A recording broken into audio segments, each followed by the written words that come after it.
Mr. Dennis Tan. Question 10, sir.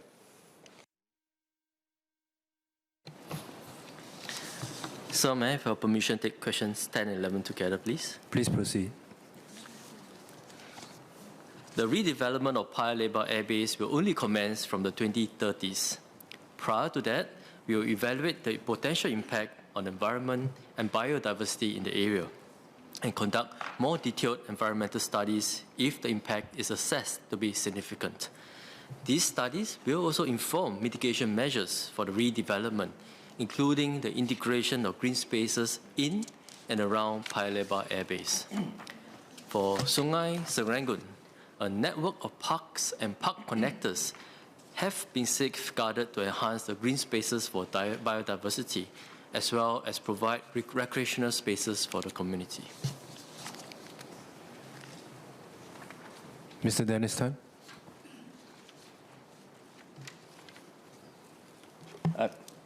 Thank you, Mr. Speaker. I thank the SMS for his answers. Would the government consider rezoning this stretch of land along the Sungai Serangoon River, currently under the URA master plan, to rezone in the coming master plan review, especially bearing in mind the following factors? There is there is a lack of significant green spaces in the northeast of Singapore, specifically that the stretch of green spaces along Sungai Serangoon from Tampines Road to Serangoon East Dam is the only significant green space of its size in northeast of Singapore, besides Pulau Ubin and Pulau Tekong.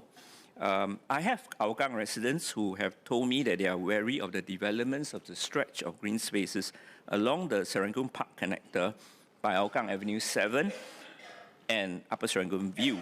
But in effect, this stretch of land actually stretched past 4 constituencies: Hougang SMC, Aljunied GRC, Sengkang GRC, and Pasir Ris Punggol GRC, including the area around Bangkok Forest.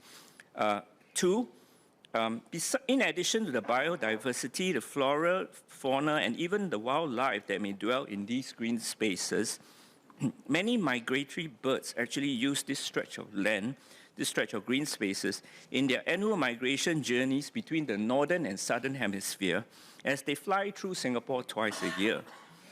3, the redevelopment of the Paya Lebar Airbase into a huge HDB estate, I believe it's about 800 hectares, and 150,000 new homes.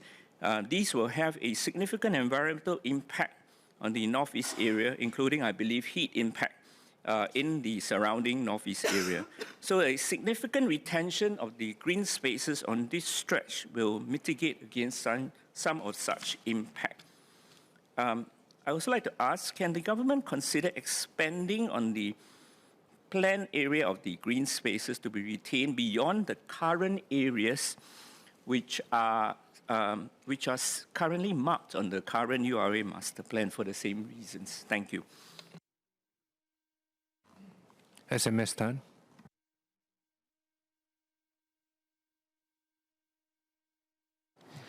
Sir, maybe let me set the context of the development plans for the area. The site will be developed progressively over several decades after the relocation of the airbase from the 2030s. And as shared by the member earlier, it's an exciting development for the Paya Lebar site.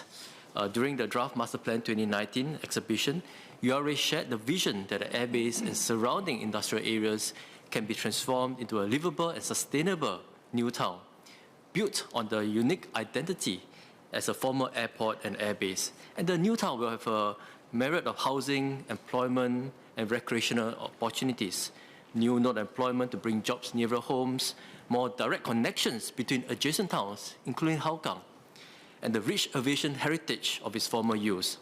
Importantly as well, a network of park and open spaces and new ways for our residents to live, work, and play. And the URA has been engaging the public and seeking feedback on the PLAB redevelopment plans and engaging industry and professional bodies like the Singapore Institute of Architects and the Singapore Institute of Planners to develop a conceptual master plan and precinct designs. So to the members' question, this is something that we'll build on and to continue to refine, and takes years to do so. This is still a very early stage of the entire concept plan, and we'll develop a master plan based on that.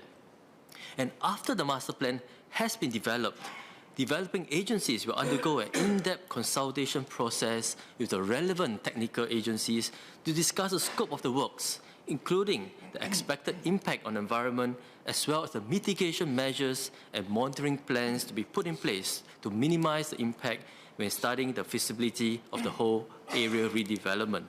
If the impact on the environment is substantial or could be significant, an environmental study will be required to assess in greater details the full impact and develop a more extensive mitigation measures. And this will be done closer to redevelopment works, which will only take place from 2030s onwards. So these are the process, and I assure the members and members of public that the various considerations that the members has raised will be considered. On the specific part of Sungai Serangoon, maybe allow me just to provide some context. I'm looking at the map of the Sungai Serangoon and the locations around it. Most of the vegetated areas along Sungai Serangoon is located on eastern bank, which is currently zoned for B2 industrial use. And there are no plans to launch the area for redevelopment in the near terms, except for an industrial cluster in the vicinity of the upcoming Defu CRL station. Actually, more importantly, most of the areas on the western bank of Sungai Serangoon have been already developed with an existing park connector running along the western bank from Tampines Road to Punggol Promenade. And to enhance the connectivity area, URA is working with NParks to see how can we continue to build on that, potentially extending the park connector along the eastern bank from 2025.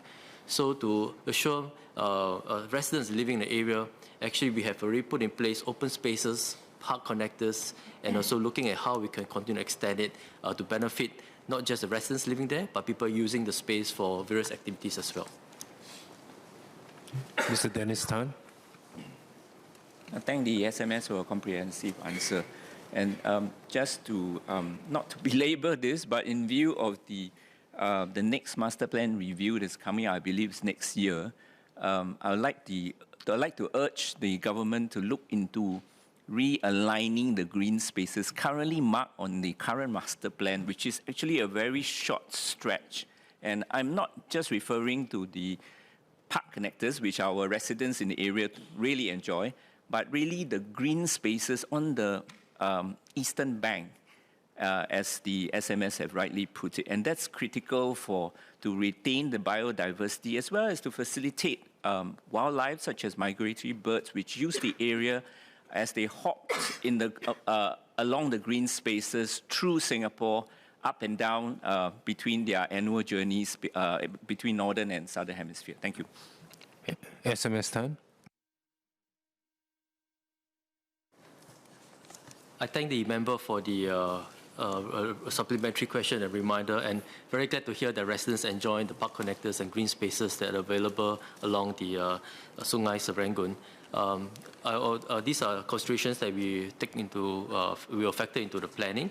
And I just assure the member that, just to reiterate what I said just now, most of the vegetated areas around the Sungai Serangoon on the eastern bank is currently zoned for B2 industrial plan use, and there are no plans to launch the area for development in the near term.